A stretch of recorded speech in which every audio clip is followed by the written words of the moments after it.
So hello dear student, কেমন আছো? I hope প্রত্যেকে শুধু ভালো নয়, ভীষণ ভালো আছো। স্ক্রিনের উপর একটা কোশ্চেন দেখা যাচ্ছে, যে কোশ্চেনটা প্রথম আমরা মন দিয়ে পড়বো, বুঝবো, তারপর করবো। ওকে, কি বলেছে দেখো, খুবই ইম্পর্টেন্ট অঙ্ক। একটি কুকুর এক শোষককে তাড়া করলো। শোষক যে সময় 5 বার লাফ দেয়, কুকুর সেই সময় 4 বার লাফ দেয়। বেশ, বুঝে গেল।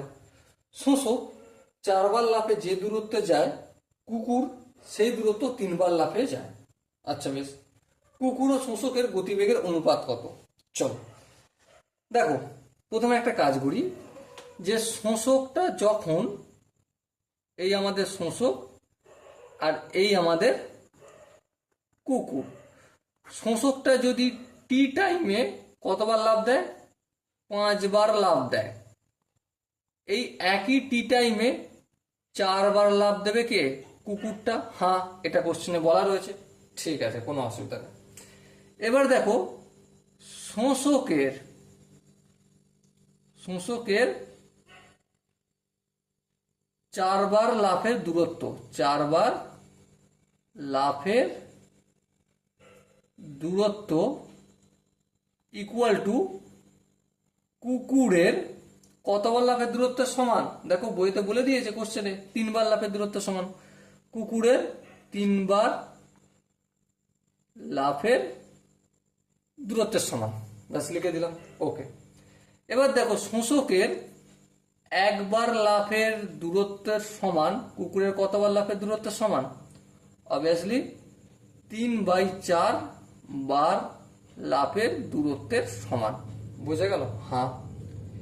এবার দেখো, শোষক কতবার লাফ দিলে কুকুর 4 বার লাফ দেয়?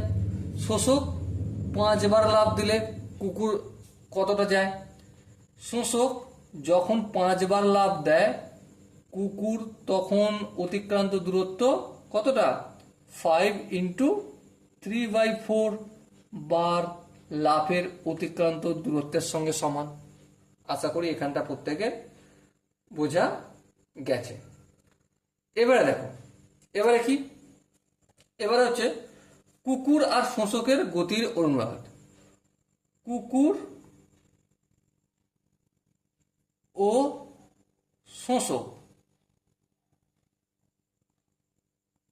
শোষকের গতিবেগের অনুপাত সমান কি? প্রথমে দেখো, কুকুরের গতিবেগটা কতটা? 4 বার। দেখো, আমরা কিন্তু একটা কাজ করব, কারটাকে কার দ্বারা ডিসাইড করছি সেইটা বুঝতে হবে।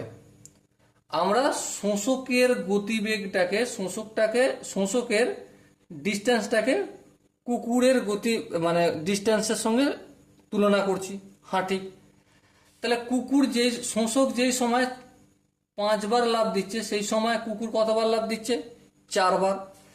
তাহলে 4 লিখলাম, 4:2। আবার শোষক যেই সময় 5 বার লাফ দিয়ে যেই দূরত্বতে যাচ্ছে, কুকুর সেই সময় কতটা দূরত্ব যাচ্ছে?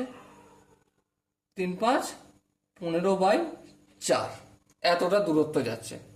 আর দুজনের টাইমটা ফিক্স, তাহলে এটা করার আর কোনো মানে হয় না বাই টাইম লেখার, তাই না? জিনিসটা বুঝবে, কুকুরের 4 বার লাফের দূরত্ব 4 বারের সঙ্গে সমান। হ্যাঁ, এই শোষকের 5 বার লাফের দূরত্ব কুকুরের 5 × 3/4, যত লাফে যত দূর যায় ততটা সমান। তাহলে আলটিমেট আমি শোষক আর কুকুর এই দুজনের ডিস্টেন্সটাকে কিসে কনভার্ট করছি? কুকুরের ডিস্টেন্সে কনভার্ট করছি।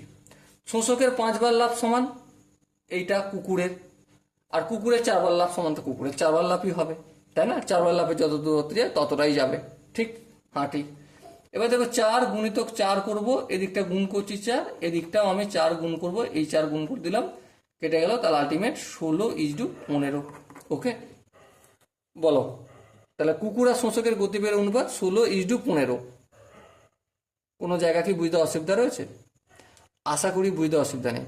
আমি এখানে একটা কাজ করেছি। কি কাজ করেছি? শোষকের 5 বারের লাভটা কুকুরের, কারণ শোষক যখন 5 বার লাফ দেয়, কুকুর তখন কতবার লাফ দেয়? 4 বার লাফ দেয়। শোষকের 5 বারের লাফের দূরত্ব কুকুরের 3 বার লাফের দূরত্বের সঙ্গে সমান। তাহলে 5 বার লাফ যখন দিয়ে যতটা ডিস্টেন্স আছে কতটা কুকুর যাবে এইটা। তাহলে এই ডিস্টেন্সটা আর কুকুরের 4 বারের ডিস্টেন্স দুটোতে ইকুয়াল। হ্যাঁ, কেন ওরা একই টাইমে অতটা দূরত্ব যাবে, ঠিক কি না? হ্যাঁ ঠিক। তো সেই জন্যই কুকুরের 4 বার সমান কুকুরের 4 বার লাফের দূরত্বের অতিক্রম করবে যতটা ততটা সমান শোষকের 5 বার লাফের দূরত্ব যত অতিক্রম করবে ততটা সমান। দেখো আমি সেটাকেই অনুপাত দেখিয়েছি, তাই না? সো এখান থেকে আনসার কি বেরোয়েছে ক্যালকুলেশন করে 16:15। আই হোপ অঙ্কটার প্রতিটা স্টেপ বোঝা গেছে। শুধু দূরত্ব যে নির্ণয় হচ্ছে সেখানটা আমি কুকুরের সাপেক্ষে করেছি। কার সাপেক্ষে? কুকুরের লাফের সাপেক্ষে করেছি। ওকে, আই হোপ অঙ্কটার প্রতিটা স্টেপ বোঝা গেছে। যদি কোনো জায়গায় কোনো কনফিউশন থাকে বা ডাউট থাকে তার জন্য কমেন্ট বক্স খোলা রইল। ওকে, চলো দেখা হচ্ছে এরকমই একটা সুন্দর সেশনে। ততক্ষণ পর্যন্ত ভালো থেকো, সুস্থ থেকো এবং জয় হিন্দ।